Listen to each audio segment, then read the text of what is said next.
Каждый год Роза Аглямова везет семью в Древний Болгар. Для них это традиция посетить российскую колыбель ислама. С каждым разом, когда сюда приезжаешь, то все равно уже что-то новое для себя узнаешь. Но мне нравится здесь атмосфера, ощущение того, что мы отсюда родом.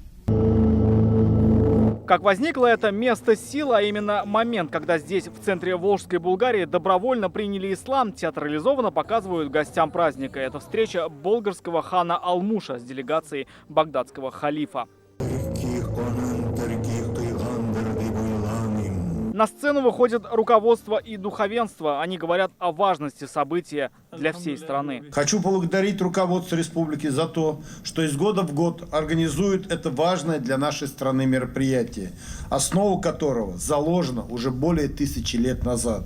Наши предки определили наше будущее, и этот вектор был правильный, и мы должны этот вектор дальше продолжать. Среди почетных гостей начальник департамента по взаимодействию с религиозными организациями управления президента страны Евгений Еремин приветствует верующих по всем канонам. Саламу алейкум.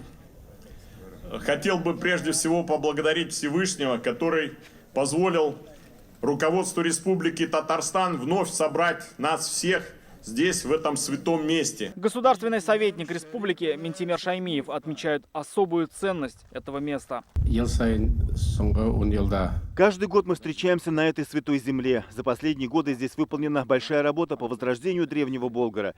Были восстановлены исторические памятники, возведены новые значимые строения. Нашему поколению посчастливилось отпраздновать 1000-столетие принятия ислама нашими предками. В новой истории СГ Болгаржиина не проводился лишь однажды, в прошлом пандемийном году. Но и сейчас к безопасности особое внимание. Верующие только на свежем воздухе и на безопасном расстоянии. Их много, но и места тоже. Гостей сегодня сотни, если не тысячи. Чтобы оценить весь масштаб, достаточно посмотреть на людей, которые собрались у соборной мечети. Островок здесь. Интересно, очень нравится. Много народу, все радостные. Я думаю, что со всей России, не только со всей России, и со всего мира, можно сказать. Участники со всей России и даже стран. Некоторые начали съезжаться сюда заранее. Они живут в палаточных лагерях специально для гостей. Культурная программа. Так сегодня прошел конкурс чтецов Корана, лекции на исламские темы и экспресс-уроки намаза. А это то, чего ждали весь год. Верующие совершают полуденный намаз у большого минарета соборной мечети. В следующий раз на этом месте они соберутся ровно через год. Здесь, в Великом Болгаре, страна будет отмечать 1000-столетие принятия ислама. Рамиль Шайдуллин, Шад Мухаметов, ТНВ, Спасский район.